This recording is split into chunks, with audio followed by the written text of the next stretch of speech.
வணக்கம். நான் ஸ்ரீரங்கம் ரவி உங்களோட பேசிகிட்டு இருக்கேன். இதில் இப்போது இந்த மாத பலன்கள், அதாவது ஏப்ரல் மாத பலன்கள் உங்களுக்கு விவரிக்கிறேன். அதோட இந்த புது வருஷம் வரும்போது சில பஞ்சாங்க விஷயங்கள் அதில் சொல்லப்பட்டிருக்கு. அதில் முக்கியமான விஷயங்களை மட்டும் உங்களுக்கு சொல்கிறேன். இப்போது மேஷராசி நேயர்களை பொறுத்த வரைக்கும் இது ஒரு நல்ல காலகட்டம். முக்கியமாக நமக்கு பைசா வரணும், ரொம்ப நாளாக நமக்கு டியூவில் இருக்குது, வர வேண்டிய பணம் நமக்கு வரல. அப்புறம் சில நேரங்களில் வேலை சம்மந்தப்பட்ட விஷயங்கள்லாம் பெண்டிங்லேயே இருக்குது, அது இன்னும் எனக்கு சேரலை. இதெல்லாம் உங்களுக்கு ஒரு ஆதங்கங்கள் இருக்குது இல்லையா? இதுக்கெல்லாம் இனி வரப்போவது விடிவு காலம்.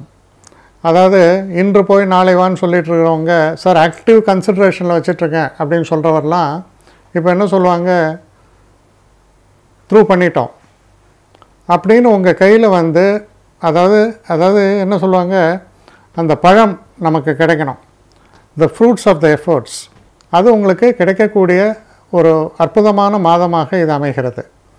அதோடு மட்டும் இல்லாமல் கொஞ்சம் வயசானவங்க, பெரியவங்க, இவங்களுக்கெல்லாம் கூட பார்த்திங்கன்னா அவளுடைய குழந்தைகளுடைய திருமணம், இல்லை சில நேரங்களில் பேர குழந்தைகள் பிறப்பது, இது போல் பலவிதமான நல்ல விஷயங்கள்லாம் உங்களுக்கு நடக்கிறது. அதாவது எதெல்லாம் பிரேக்காக இருந்ததோ அதெல்லாம் உங்களுக்கு நடக்கிறதுக்கான ஒரு அற்புதமான ஒரு மாதமாக தான் இது விளங்குறது. இப்போ இந்த ஏப்ரல் 14ஆம் தேதி விகாரி ஆண்டு தொடக்கம். இந்த விகாரி ஆண்டில் சில பஞ்சாங்க குறிப்புகள்லாம் இருக்குது. அப்போ மேஷராசியை பொறுத்த வரைக்கும் பார்த்தோம்னா ஆதாயம் விரயம்ன்ற ஒரு விஷயம் இருக்குது. ஆதாயம் என்பது 16, விரயம் என்பது 16. அப்போ வரவுக்கு தகுந்த செலவு, அதில் ஒன்றும் பிரச்சனை இல்லை, டெபிசிட்லாம் எதுவும் வராது.